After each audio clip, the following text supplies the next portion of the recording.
یوں گھورنے پر معصوم سی شکل بنا لی تھی۔ کیا بتاؤں کہ کتنا شوق ہے یار، بس تم ٹانگ مت اڑانا، میں پہلے ہی بتا رہی ہوں، کیونکہ میں رکنے والی نہیں ہوں، میں یہ جاب کروں گی اور ضرور کروں گی، خبردار جو تم نے امی کے کان بھرے تو مجھ سے برا کوئی نہیں ہوگا، اس نے ضدی انداز میں اپنایا اور آخر میں دھمکی بھی دے ڈالی۔ جب تم ڈیسائیڈ کر ہی چکی ہو تو مجھ سے پوچھنے بھی کیوں آئی ہو؟ بس کر لو جوائن کل سے ہی۔ میں کون ہوتا ہوں روکنے والا؟ مجھے تو پہلے ہی پتا تھا کہ ایک دن تم اپنے 2 سال بڑا ہونے کا فائدہ ضرور اٹھاؤ گی، اور لو آ گیا وہ وقت۔ اون نے بچوں کی طرح منہ پھیلا کر بولا۔ وہ بے سختہ کھلکھلائی۔ اون میرے پیارے بھائی، اب تم اپنے بچوں کے اب تو تمہارے اپنے بھی بچے ہونے والے ہیں یار، اب تم بچوں کی طرح منہ پھلانا چھوڑ دو۔ اس کے بالوں کو چھیڑتے ہوئے وہ مسلسل ہنس رہی تھی۔ ہاں تو، اور اس معاملے میں بھی تو اپنی ہی چلائی ہے نا تم نے، خود شادی کرنے کے بجائے پکڑ کر میری شادی کروا دی۔ اس کے پاس ایک اور گلہ تھا۔ یا اللہ جی، کس مٹی سے بنایا تو نے اس بے وقوف انسان کو؟ اس نے آسمان کی طرف منہ کر کے مصنوعی تعصب جتایا۔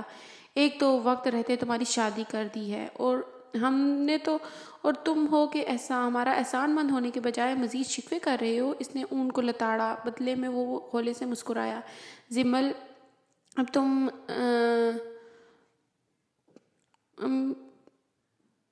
اب تم بات کو گھما رہی ہو یار، سیدھے سیدھے بتا دو تم یہ جاب کیوں کرنا چاہتی ہو؟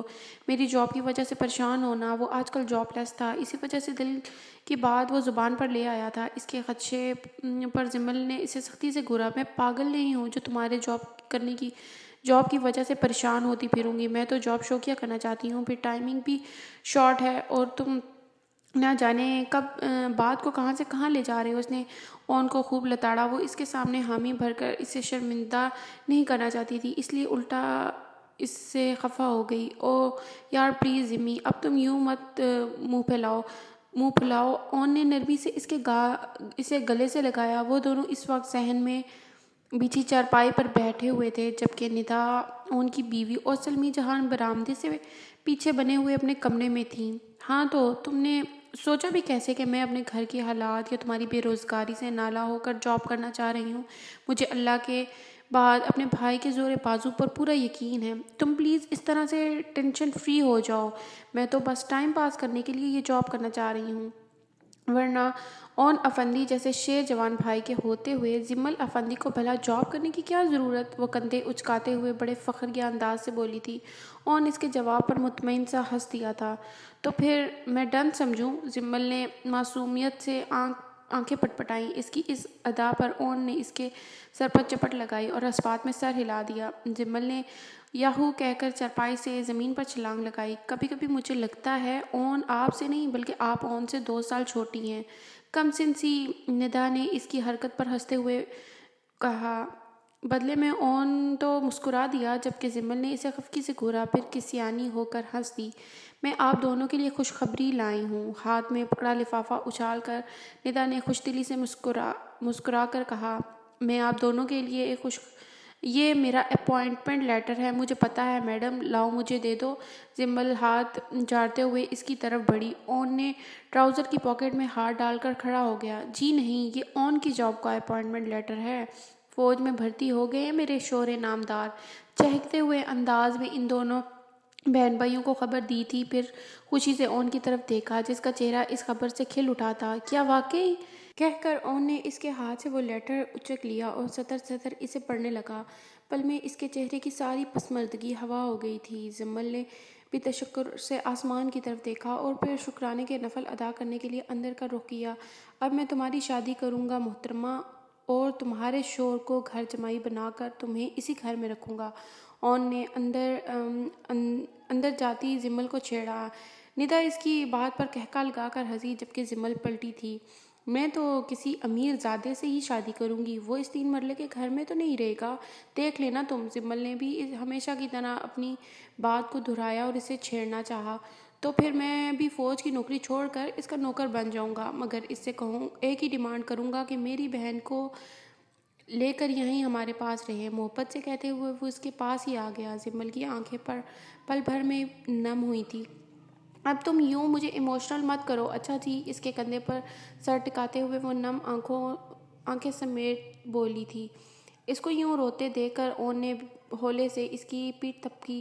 شیر جوان کی بہن ہو کر رو رہی ہو، شرم کرو یار۔ اور نے اسے پیار سے جھڑکا۔ ندا ان کی محبت پر خوش دلی سے مسکراتی رہی، جبکہ زمل اس کے کندھے پر دو مکے جڑ کر روتے روتے ہنس پڑی۔ رحم کرو یار، تمہارا یہ شیر جوان بھائی ابھی صرف 19 سال کا ہے، تم جیسی 21 سالہ بھاری بھرکم شیرنی کا یہ بیچارہ ابھی مقابلہ نہیں کر سکتا۔ اس کی بھری بھری جسامت پر چوٹ کرتے ہوئے اون نے مصنوعی آہ بھری۔ اللہ نہ کرے۔ سلمی جہان نے بھی ان کی باتیں سن کر برآمدے میں چلی آئی تھی، جبکہ ان کے یوں کہنے پر ان کے تینوں بچے ہنس پڑے تھے۔ ندا ان کی ایک قریبی دوست کی بیٹی تھی، جسے محض 2 ہفتے پہلے وہ سادگی سے اون کے ساتھ بیاہ کر لائی تھی۔ ان کا چھوٹا سا گھرانہ محبت اور اتفاق کے لحاظ سے بے مثال تھا۔ میں کیا کروں بخش، کہاں سے ڈھونڈوں اسے؟ زندگی بوجھ بنتی جا رہی ہے یار، کچھ کرو بخش، میں تھک چکا ہوں، پلیز کچھ بھی کرو، مگر اسے ڈھونڈ لو۔ بھاری لہجے میں وہ ٹوٹے کان جیسی تھکن تھی۔ داد بخش کا دل خون ہونے لگا۔ سائیں، آپ بھول کیوں نہیں جاتے انہیں؟ گزرے ہوئے ماضی کے ساتھ جئیں گے تو زندگی بوجھ ہی لگے گی۔ آپ اپنے حال کو سنوار لیں، مستقبل بھی خوبصورت ہو جائے گا۔ داد بخش نے ایک بار پھر اسے سمجھانے کی کوشش کی تھی۔ یہ تم کیا کہہ رہے ہو بخش؟ اس نے ایک شکوہ کن نگاہ سے داد بخش پر نگاہ ڈالی۔ اس نے تعصب سے زرخان عباسی کے تکلیف زدہ چہرے کو دیکھا۔ 16 برس بیت گئے ہیں سائیں، آپ جیسے بندے کے لیے تو 16 گھنٹے کسی کو کھوجنے کے لیے 16 گھنٹے بھی کافی ہیں، مگر شرط یہ ہے کہ کوئی کھویا ہوا ہو تو، جو خود چھپ کر کہیں بیٹھا ہو۔ اسے کیسے ڈھونڈا جائے؟ آپ ہی بتائیں سائیں۔ اس نے نرم لہجے میں اس پر حقیقت واضح کی تھی۔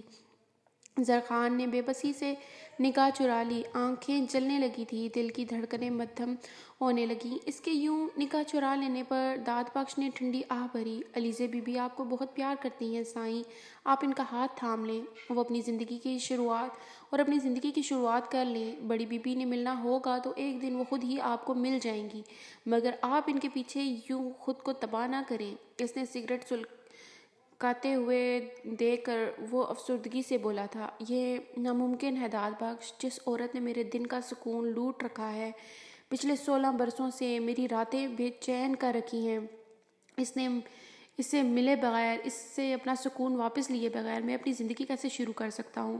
جب میرا پورا وجود آگ میں جھلس رہا ہے تو میں کیوں کر شادی کر سکتا ہوں؟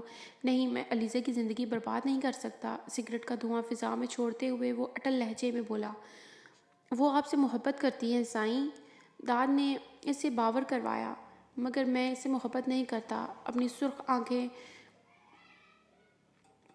جھپکتے ہوئے اس نے نظر داد بخش پر ڈالی اور اسے سنجیدگی سے دیکھتے ہوئے اس نے صفاقی سے کہا تھا، لیکن آپ ان سے شادی کرنے کا وعدہ تو کر ہی چکے ہیں۔ داد بخش نے بھی سنجیدگی سے اسے باور کروایا۔ زرخان نے بے چینی سے پہلو بدلا۔ ہاں تو کر لوں گا شادی، مگر پہلے اس سے مل لوں، اس سے ملے بغیر شادی بھی بالکل نہیں کروں گا۔ وہ اپنی ضد پر قائم تھا۔ سائیں، آپ نے جو بھی کیا وہ آپ کا بچپنا تھا، اس عمر میں چھوٹی موٹی خطائیں ہو جاتی ہیں، لوگ تو کیا کچھ کر جاتے ہیں اور پھر بھول جاتے ہیں، اور آپ ہیں کہ اتنے سال گزر جانے کے بعد بھی اس بات کو اپنے سر پر سوار کیے ہوئے خود کو برباد کر رہے ہیں۔ چھوڑ دیں یہ ضد، پلیز بھلا دیں انہیں۔ داد بخش نے اسے قائل کرنے کی ایک ناکام سی کوشش کی۔ اس کی بات پر وہ دھیرے سے ہنس دیا، ایک تلخ ہنسی جس نے داد کو تکلیف سے دوچار کیا۔ سگریٹ کے بچے ٹکڑے کو ایش ٹرے میں مسل کر اس نے دوسرے سگریٹ سلگائی اور ہونٹوں میں دبا کر اس کی طرف رخ کیا۔ تمہارا مسئلہ پتہ ہے کیا ہے بخش؟ اس نے بخش کی آنکھوں میں جھانکا، جس نے فوراً نگاہیں جھکائیں۔ زرخان دوبارہ ہنس پڑا۔ تمہارا مسئلہ یہ ہے، تمہیں میری محبت میں کچھ نظر نہیں آتا، جو میں کرتا ہوں وہ غلط بھی ہو تو تمہیں صحیح لگتا ہے، اور مجھے اس تکلیف سے باہر نکالنے کے لیے تم نے ابھی جو بکواس کی ہے وہ بے اثر رہی ہے۔ وہ بات چھوٹی موٹی نہیں تھی داد بخش، کہتے کہتے وہ آخر میں تلخ ہو گیا تھا، آنکھوں میں جنون اتر آیا تھا۔ داد بخش نے اس کے ہاتھ سے سگریٹ لے لی جو سلگ کر اس کی انگلیاں جلا رہی تھی، مگر اسے پرواہ ہی کب تھی۔ اب بس بھی کر دو میری چندہ، اتنا پریس کرو گی تو یونیفارم جل ہی جائے گا، پھر صبح پہن کر جانا وہی پرانا والا۔ بار بار یونیفارم پریس کرتی محرم کو دیکھ کر وہ ہنستے ہوئے بولی تھی، ممی آپ نا باز آ جائیں، اچھا ہر وقت میرا مذاق اڑاتی رہتی ہیں آپ۔ ان کے یوں تنگ کرنے پر وہ تنگ آ کر بولی تھی۔ وہ مزید کھلکھلائیں، ہاں تو اپنے کام بھی تو دیکھو نا، آلریڈی پریس ہوا یونیفارم کو بار بار پریس کر رہی ہو۔ انہوں نے اس کے سر پر ہلکی سی چپٹ لگائی۔ جی ہاں، کیونکہ مجھے کل سٹیج پر بلایا جائے گا، سب اسٹوڈنٹ کا فوکس مجھ ہی پر ہوگا، اگر میرا یونیفارم ہی ٹھیک نہ ہوا تو ٹھیک سے پریس نہ ہوا تو کتنی شرمندگی ہوگی، آپ ہی بتائیں نا۔ یونیفارم کو ہینگر سے لٹکاتے ہوئے محرم نے ان سے جاننا چاہا۔ یہ تو ہے۔ انہوں نے اسی کے انداز میں معصومیت سے سر ہلایا۔ محرم ہنس پڑی۔ اچھا آپ کو ایک اور مزے کی بات بتاؤں؟ چٹکی بجاتے ہوئے وہ پرجوشی سے بولی، پھر چوکڑی مار کر زمین پر جا بیٹھی۔ انہوں نے چہرے پر تجسس سجایا اور معصوم بیٹی کی طرف دیکھا۔ ہاں ہاں بتاؤ۔ وہ بھی اس کے پاس ہی بیٹھ گئی۔ ردا بتا رہی تھی کہ میڈم نے لاہور سے مہمان خصوصی بلوائے ہیں، اب مجھے ڈبل انعام ملے گا، پتہ ہے کیسے؟ اپنی ذہین آنکھوں میں اشتیاق بھر کے محرم نے ایک بار پھر انہیں سسپینس میں مبتلا کرنا چاہا۔ کیسے؟ ان کے لبوں کی مسکراہٹ گہری ہوئی۔ وہ ایسے کہ ایک انعام تو مجھے گورنمنٹ کی طرف سے ملے گا اور دوسرا وہ گیسٹ آف آنر جو کہ لاہور سے آئیں گے۔ محرم نے مسکراتے ہوئے انہیں خوشی کی خبر بتائی اور وہ اسے دکھانے کو خوش بھی ہو گئی تھی۔ ارے واہ، یہ تو بہت اچھی خبر سنائی ہے تم نے، یعنی اب مجھے بھی ڈبل ٹریٹ ملے گی۔ ایک آنکھ دباتے ہوئے انہوں نے محرم کے انداز ہی میں بات کی تھی، mummy please don't copy my style. ان کے یوں آنکھ دبا کر بات کرنے میں وہ مخصوص خفگی سے چیخی تھی، بدلے میں وہ کھلکھلا کر ہنسی تھی۔ Okay be serious now.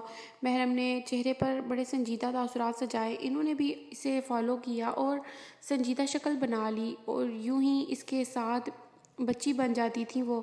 Okay I am serious. انہوں نے ہاتھ میں وکٹری کا نشان بنایا۔ ہاں تو میں کہہ رہی تھی کہ کل جو پیسے مجھے ملیں گے میں ان سے آپ کا علاج کرواؤں گی، پھر جب آپ ٹھیک ہو جائیں گی تو۔ اس کی بات پوری نہیں ہو پائی تھی کہ انہوں نے بیچ میں ہی ٹوک دیا۔ کیوں، مجھے کیا ہوا ہے جو تم میرا علاج کرواؤ گی؟ انہوں نے خفگی سے پوچھا۔ زیادہ مت بنے، مجھے پتہ ہے آپ مجھ سے چھپ چھپ کر اپنا سر دباتی رہتی ہیں نا، اور میڈیسن بھی کھا لیتی ہیں، سارا پتہ ہے مجھے۔ اسی درد کی وجہ سے تو آپ کے بال بھی کتنے ہلکے ہوتے جا رہے ہیں، اور ممی آپ کی آئی برو بھی وائٹ ہو رہی ہیں۔ I don't like all of this, وہ منہ بسور کر بولی۔ ان کے دل پر آریاں چل رہی تھیں۔ میری چندہ، یہ تو معمولی سا سر درد ہے، کبھی کبھار ہو جاتا ہے، اس کا مطلب یہ تھوڑا ہی ہے کہ مجھے علاج کی ضرورت ہے۔ میں بالکل ٹھیک ہوں، تم ان پیسوں سے اپنے لیے ڈھیر ساری شاپنگ کر لینا۔ اسے پیار سے پچکارتے ہوئے انہوں نے اسے مطمئن کرنا چاہا۔ ممی آپ کیوں بھول رہی ہیں، میں نے بایو کے ساتھ میٹرک میں ٹاپ کیا ہے، مجھے سب کچھ نہیں پتا، مگر اتنی نادان بھی نہیں ہوں۔ کل اسکول سے آتے ہی میں آپ کو ہاسپٹل لے کر جاؤں گی، آپ تیار رہیے گا۔ اور بس، محرم نے انہیں ڈانٹنے سے انداز میں کہا۔ اس کے یوں تحکم بھرے انداز پر وہ ہنسنے لگیں۔ اتنی بڑی ہو گئی ہے میری بیٹی کہ مجھے خود ہسپتال لے کے جائے گی؟ انہوں نے اپنی آنکھیں پھیلا لیں۔ جی ہاں بالکل میڈم۔ محرم ٹھیک 5 ماہ 4 دن بعد پورے 16 برس کی ہو جائیں گی۔ اس نے مصنوعی کالر اکڑائے۔ اچھا جی، جیسے مجھے تو پتہ ہی نہیں ہے میری بیٹی 16 برس کی ہونے والی ہے۔ میں تمہاری ممی ہوں ڈارلنگ، تم میری ممی بننے کی کوشش مت کرو۔ میں بالکل ٹھیک ہوں اور ہاسپٹل نہیں جاؤں گی، اور تم اب لائٹس آف کرو اور ادھر میرے پاس آ کر لیٹ جاؤ جلدی سے، شاباش۔ کہہ کر قمیض کی شکنیں درست کرتی وہ اٹھ کھڑی ہوئیں اور کمرے میں بچھے واحد پلنگ پر جا کر لیٹ گئی۔ محرم نے خفگی سے ان کی جانب دیکھا، مگر وہ مسکراہٹ دبا کر کروٹ پلٹ گئی۔ میں بھی جب بڑی ہو جاؤں گی نا تو گن گن کر بدلے لوں گی آپ سے۔ جب میرے سر میں بھی ایسے درد ہوگا تو میں بھی نا آپ کو ہرگز نہیں بتاؤں گی، اور چپکے چپکے آپ کی طرح رویا بھی کروں گی۔ پھر جب آپ ہاسپٹل جانے کا کہیں گی تو میں بھی ایسے ہی کروں گی جیسے ابھی آپ میرے ساتھ کیا کر رہی ہیں۔ بھرائی ہوئی آواز میں وہ بولتی ان کو اندر تک ہلا گئی تھی۔ وہ تڑپ کر سیدھی ہوئی۔ محرم ان کی آواز میں واضح تڑپ تھی، جبکہ وہ ان کی پیاری بیٹی رو رہی تھی۔ پاگل ہو گئی ہو تم، اتنی سی بات پر اتنا بڑا بڑا بھی کوئی سوچتا ہے؟ خبردار جو آئندہ اپنے منہ سے ایسی کوئی بھی بات نکالی تو ہمیشہ کے لیے ناراض ہو جاؤں گی میں تم سے۔ اس نے اسے اپنے سینے سے لگاتے ہوئے وہ خود بھی رو پڑی۔ ہاں تو پھر آپ بھی کیوں ضد کر رہی ہیں؟ ابھی تو آپ 40 کی بھی نہیں ہوئی اور آپ کی آئی برو بھی وائٹ ہو رہی ہیں، بال بھی اتنے تیزی سے جھڑ رہے ہیں۔ آپ بس چپ چاپ کل میرے ساتھ ہاسپٹل چلیے گا، ہم ڈاکٹر سے پوچھیں گے کہ کس وجہ سے آپ کے سر میں اتنا درد رہتا ہے، وہ سب بتا دے گا، تو پھر میں آپ کا پراپر علاج کرواؤں گی۔ وہ سب تو پلان کیے بیٹھی تھی۔ اچھا ٹھیک ہے میری ماں، کہو تو ابھی چلتے ہیں، مگر اب تم رونا بند کرو پلیز۔ انہوں نے نرمی سے اس کے آنسو صاف کیے۔ ان کی حامی بھرنے پر اس کا چہرہ کھل اٹھا۔ تھینکس ممی، وہ خوش ہوتے ہوئے ان سے لپٹ گئی۔ انہوں نے چپکے سے اپنی آنکھ سے نکلتا آنسو صاف کیا۔ ویسے تمہیں کیسے پتہ لگا کہ میں ابھی 40 کی بھی نہیں ہوئی؟ اس کی پونی کھینچتے ہوئے پوچھا۔ محرم نے ایک آنکھ دبا کر زبان ہونٹوں سے باہر نکالی۔ پرسوں صفائی کرتے ہوئے میں نے آپ کا آئی ڈی کارڈ دیکھا تھا، اس پر دیکھی تھی میں نے آپ کی ڈیٹ آف برتھ، اس نے ہنستے ہوئے بتایا۔ انہوں نے مسکراتے ہوئے اسبات میں سر ہلا دیا۔ شہباز اینڈ سنس جوائنز کیے۔ آج اسے 7واں دن تھا، مگر ابھی ایم ڈی کے حضور پیشی نہیں ہوئی تھی۔ اس کا انٹرویو بھی مینیجر اور چند دوسرے کولیگز نے ہی لیا تھا۔ اپنے چند سینئر سے اس کی اچھی خاصی سلام دعا ہو چکی تھی۔ سارا سٹاف ہی بہت کوآپریٹیو تھا، اسی وجہ سے وہ چند ہی دنوں میں اپنا کام بہت جلدی سمجھ گئی تھی۔ شروع کے 2-3 دن تو اس نے اکاؤنٹ کا کام کیا تھا، مگر پچھلے 4 دن سے اس نے ریسیپشنسٹ کی سیٹ سنبھالی ہوئی تھی۔ بقول سٹاف ممبرز کے ایم ڈی کافی سخت مزاج ہے، مگر چونکہ آج کل وہ آؤٹ آف کنٹری تھے، اس لیے زمل کی جاب روٹین میں تو فی الوقت راویہ چین لکھ رہا تھا۔ گھڑی صبح کے 9 بجا رہی تھی اور وہ مطمئن سی اپنی سیٹ پر بیٹھی کمپیوٹر پر کچھ ٹیلی ورکنگ کر رہی تھی۔ مینیجر نے صبح آتے ہی سے آرڈر دے دیا تھا کہ 9:30 بجے کے بعد کانفرنس روم میں میٹنگ ہے اور کسی بھی ریلیٹیو پرسن کو کانفرنس روم والے سائٹ پر انٹر بھی مت ہونے دینا۔ بورڈ پر چلتی اسکرین انگلیوں کے ساتھ ساتھ اس کی سبز آنکھیں انٹرنس سے داخل ہونے والے ہر شخص پر نظر رکھے ہوئے تھی۔ سارا سٹاف اپنے کام میں مصروف تھا، جبکہ چند سٹاف ممبرز کی ٹائمنگ 11 بجے کے بعد سٹارٹ ہونے والی تھی۔ زمل مکمل توجہ سے اپنے کام میں مصروف تھی۔ وہ بڑے انہماک سے مانیٹر کی سکرین پر نگاہ لگائے ہوئے تھی، جبکہ اس کی نظر گلاس ڈور دھکیل کر اندر داخل ہوتے ہوئے اس شخص پر پڑی۔ رفع حلیے میں شان بنیازی سے چلتا ہوا وہ شخص اسی طرف آ رہا تھا۔ زمل مطمئن ہو کر دوبارہ مانیٹر سکرین کی طرف متوجہ ہوئی، کیونکہ وہ جانتی تھی کہ ہر آنے والے کی طرح وہ شخص بھی پہلے اسی کے پاس آئے گا، مگر دفعتاً اسے چونکنا پڑا۔ ریسیپشن پر رکنے کی بجائے وہ کانفرنس روم کی طرف جاتے کوریڈور کی طرف مڑ گیا۔ ایک پل کو تو وہ ہونک رہ گئی، اب کیا کرے، مگر اگلے ہی پل پھٹی سے اس کی طرف دوڑ لگائی تھی۔ اوہ ہیلو مسٹر، کہتی ہوئے وہ جلدی سے اس کے سامنے آئی تھی۔ بھاگنے کے باعث سانس پھول گیا تھا، جبکہ یوں رستہ روکے جانے پر مقابل کی کشادہ پیشانی پر بال پڑ گئے تھے۔ زمل نے اوپر سے لے کر نیچے تک اس شخص کو دیکھا، جو بلیک ٹراؤزر اور بلیک ہی ٹی شرٹ میں ملبوس اپنی شاندار ہائٹ میں بالکل ہی عام نہیں لگ رہا تھا۔ کون ہیں آپ اور ادھر کدھر جا رہے ہیں؟ سختی سے کہتے ہوئے زمل نے کانفرنس روم کی طرف اشارہ کیا۔ سوری ٹو سے، بٹ آپ میں مینرز نام کی کوئی چیز نہیں ہے کیا؟ میں آپ کو وہاں بیٹھی ہوئی نظر نہیں آ رہی تھی جو آپ سیدھا منہ اٹھا کے یہاں کو چل دیے؟ وہ غصے سے بولتی چلی گئی اور اس سے اس شخص پر غصہ آ رہا تھا جو اپنا کارڈ دکھائے بغیر سیدھا کانفرنس روم کی طرف چلا آیا تھا۔ اگر وہ اندر چلا جاتا تو مینیجر سے اس کی شامت تو پکی تھی، اور ابھی اس کی جاب نئی تھی، لہٰذا وہ ابھی تو اپنی شامت افورڈ نہیں کر سکتی تھی، جبکہ باس بھی آؤٹ آف کنٹری تھے۔ یور گڈ نیم پلیز، مقابل نے کوئی جواب دینے کے بجائے الٹا اسی کا نام پوچھ لیا تھا۔ چہرے کے تاثرات ناقابل فہم تھے۔ کلین شیو میں اس کا نکھرا ہوا چہرہ بے حد بھلا لگ رہا تھا، مگر زمل کو تو اپنی جاب کی پڑی تھی۔ Not mine, your good name please. Zimal نے سخت چنوتوں سے اسے گھورا۔ اس کے یوں گھورنے پر شاہ نے چہرے پر ناگواری درائی۔ آپ جانتی بھی ہیں کہ آپ کس سے بات کر رہی ہیں؟ اس نے سرد لہجے میں زمل کو جیسے چیلنج کیا تھا۔ وہ تب گئی۔ شاہ نے آنکھیں سکڑ کر کچھ حیرت سے اس کے سرخ پڑتے رخسار دیکھے۔ دیکھیے مسٹر، میں واقعی ہی نہیں جانتی کہ میں کس سے بات کر رہی ہوں، اور نہ ہی میں جاننا چاہتی ہوں۔ مجھے کوئی شوق نہیں جاننے کا، but it's my duty, so please آپ وہاں ریسیپشن پر آئیں، اپنا کارڈ دکھائیں اور ویٹنگ ایریا میں ویٹ کریں۔ مینیجر صاحب کو بتا دیتی ہوں آپ کے بارے میں، but firstly you tell me about yourself. Reception کی طرف پلٹتے ہوئے وہ زمل نے سنجیدگی سے کہا۔ شاہ نے ایک گہری نگاہ اس لڑکی پر ڈالی جس کا کانفیڈنس قابل دید تھا۔ پھر اس کے ریسیپشن تک پہنچنے سے پہلے اس سے آگے بڑھا تھا اور کوریڈور کے لاسٹ پر بنے ایم ڈی کے آفس میں گھس گیا تھا۔ زمل کی جان پر بن آئی کہ جانے کون تھا جو یوں باس کے آفس میں گھس گیا تھا۔ زمل نے اس مصیبت سے نپٹنے کو باس کے روم کی طرف دوڑ لگائی، تبھی اس کے پیچھے سے مس ثنا نے آواز لگائی تھی۔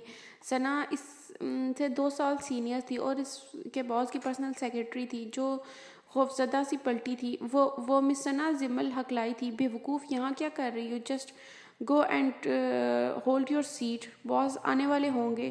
مجھے مینیجر نے بتایا ہے کہ آج دفتر آئیں گے، بس آتے ہی ہوں گے۔ انہوں نے خالی ریسیپشن دیکھ لیا تو تمہیں نوکری سے نکال دیں گے۔ جاؤ، جا کر اپنی سیٹ پر بیٹھو۔ ثنا نے اسے آہستگی سے ڈپٹا تھا۔ وہ سب بھول بھال کر اپنی سیٹ کی طرف دوڑ گئی۔ دل دھک دھک کر رہا تھا۔ یقیناً آج اس کمپنی میں آخری دن تھا، کیونکہ اس کی آنکھوں کے سامنے ایک ارریلیٹیو پرسن ایم ڈی کے آفس روم میں جا گھسا تھا۔ وہ ڈر کے مارے کسی کو بتا بھی نہیں پائی تھی۔ کتنی دیر تک وہ آفس میں ہی کسی ہنگامے کے منتظر رہی، مگر جب سب اپنے کاموں میں مصروف رہے تو وہ خود پرسکون ہو گئی۔ وہ خود بھی کام میں بھول بھال گئی۔ گھڑی کا چھوٹا ہنسا شام کے 4 بجا رہا تھا جب اسے باس کے حضور پیشی کا آرڈر ملا تھا۔ زمل نے چونک کر اپنے سر پر کھڑی مس ثنا کو دیکھا تھا۔ اس نے بامشکل خود کو کہنے سے یہ روکا تھا کہ اس نے تو باس جیسی کسی شے کو آفس آتے ہی نہیں دیکھا تھا، مگر مصلحتاً خاموش رہی۔ ہوائیاں کیوں اڑ رہی ہیں تمہاری؟ ریلیکس یار، بس جو بھی پوچھیں ہاں ہوں میں جواب دے دینا۔ چلو اب جلدی سے جاؤ۔ ثنا نے اسے ہاتھ سے پکڑ کر کھڑا کر دیا۔ وہ خشک پڑتے لبوں کو تر کرتے ہوئے مرے قدموں سے باس کے آفس روم تک آئی۔ گلاس ڈور کو ذرا سا دھکیل کر اس نے دیکھا، اندر جھانکا، پورا روم خالی تھا۔ زمل کو حیرت ہوئی، مگر تبھی اس کی نگاہ باس کی چیئر پر پڑی جس کا رخ دائیں طرف تھا۔ ٹیبل پر ایک ہاتھ دھرا ہوا تھا، جبکہ خود شاید نیچے جھکے کچھ ڈھونڈ رہے تھے۔ زمل صرف ان کے گھنے بال دیکھنے میں کامیاب ہو پائی تھی۔ کچھ دیر تو انہیں کھڑ کرتا دیکھتی رہی، پھر ہمت کر کے وہ بولی تھی، میں آئی کم ان سر؟ اس کی کانپتی ہوئی آواز پر وہ اپنی مصروفیت ترک کر کے سیدھے ہوئے تھے، اور نتیجتاً جو چہرہ زمل کے سامنے آیا تھا اسے دیکھ کر اس کی چیخ نکلتے نکلتے بچی تھی۔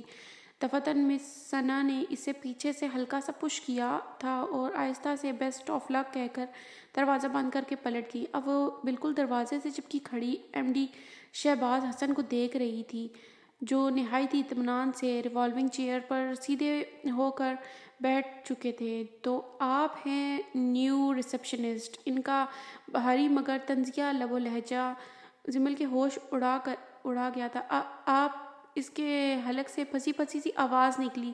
شہباز حسن نے اس کی غیر ہوتی حالت دیکھ کر بامشکل اپنی مسکراہٹ روکی۔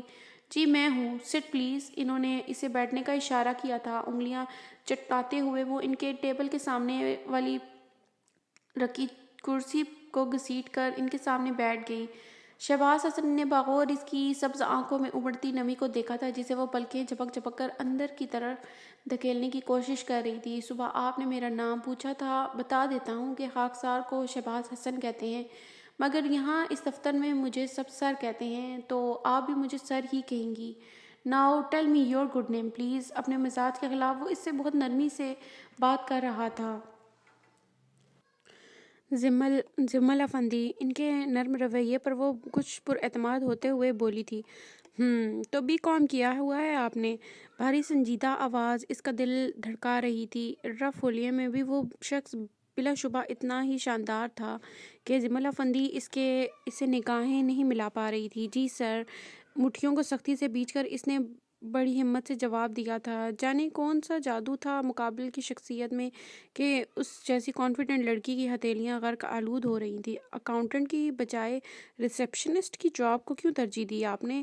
ایک اور سوال کیا گیا تھا. اس کے سوال پر جب سے ادھر ادھر دیکھتی زمل نے نگاہیں اٹھا کر شاہ کی طرف دیکھا تھا جو بے تاثر نگاہوں سے اسی کی جانب دیکھ رہا تھا. زمل نے خود کو ڈپٹا اور اپنا اعتماد بحال کرنے کی بھرپور کوشش کی. ایکچولی سر میں نے یہاں اپلائی تو اکاؤنٹنٹ کی جاب کے لیے کیا تھا، بٹ میرے جوائن کرنے کے 2 دن بعد ہی ریسیپشن نے ریزائن کر دیا تھا، اس لیے پچھلے 3-4 دن سے میں سر خلیل مینیجر کے کہنے پر ریسیپشن کی ہی سیٹ سنبھال رہی ہوں. اس نے تقریباً مضبوط لہجے میں تفصیل سے جواب دے دیا تھا. شاہ نے اسبات میں سر ہلایا. اوکے. ریسیپشنسٹ کا ارینج ہو جائے گا تو پھر آپ اکاؤنٹنٹ کا ہی چارج سنبھال لیجیے گا. شہباز حسن نے سنجیدگی سے کہا. جی سر. وہ جلدی سے بولی. ٹھیک ہے، اب آپ جا سکتی ہیں. اینڈ اگر آپ کو یہاں کسی بھی قسم کی پرابلم ہو تو وداؤٹ اینی ہیزیٹیشن آپ ڈائریکٹ مجھے میرے آفس میں آ کر بتا سکتی ہیں، انہوں نے نرمی سے کہا. تھینکس سر. وہ ہولے سے مسکرا کر بولی. شاہ نے اسبات میں سر ہلایا. وہ جانے کے لیے پلٹی، پھر ایک پل کو رکی تھی اور مڑ کر شہباز حسن کی طرف دیکھا. وہ اسی کی جانب متوجہ تھے. صبح والی بدتمیزی کے لیے ایکسٹریملی سوری سر. ایکچولی میں نے آپ کو پہچانا ہی نہیں. آئی مین کہ میں نے آپ کو کبھی پہلے دیکھا ہی نہیں تھا، تو اسی لیے بس. زمل نے شرمندگی سے کہا، نگاہیں جھکائے ایکسکیوز کرتے ہوئے. بہت معصوم لگ رہی تھی. اس کی بات پر مقابل کے لبوں پر ایک خوبصورت تبسم بکھر گیا. ان کی خاموشی محسوس کر کے زمل نے نگاہیں اٹھائی تھیں، مگر ان کو نرمی سے مسکراتے دیکھ کر زمل کی ہارٹ بیٹ مس ہوئی تھی. اس نے گھبرا کر اپنے دل پر ہاتھ رکھ لیا، پھر انہیں اپنی طرف متوجہ دیکھ کر فوراً ہی نیچے بھی کر لیا تھا. یہ کیا ہو رہا تھا اسے؟ اٹس اوکے مس زمل. جس حلیے میں آج آفس آیا تھا اسے میں کوئی بھی کنفیوژن ہونا کوئی انوکھی بات نہیں تھی. Don't be weird, it's all okay. Shah نے نرم مگر سنجیدہ لہجے میں کہا. وہ اسبات میں سر ہلاتے ہوئے فوراً وہاں سے نکلی تھی، جبکہ شہباز حسن نے اس بے وقوف لڑکی کے بارے میں سوچتے ہوئے اپنی ہنسی دبائی. پھر سر جھٹک کر اپنا لیپ ٹاپ آن کر کے وہ اپنے کام میں مصروف ہو گیا. مگر زمل افندی پھر ٹھیک سے اپنے کام میں مصروف نہیں رہ پائی تھی. چلیے جی، آج کی ہماری ایپیسوڈ یہیں تک تھی. ملیں گے کل ہم نیکسٹ ایپیسوڈ کے ساتھ انشاءاللہ. اللہ حافظ.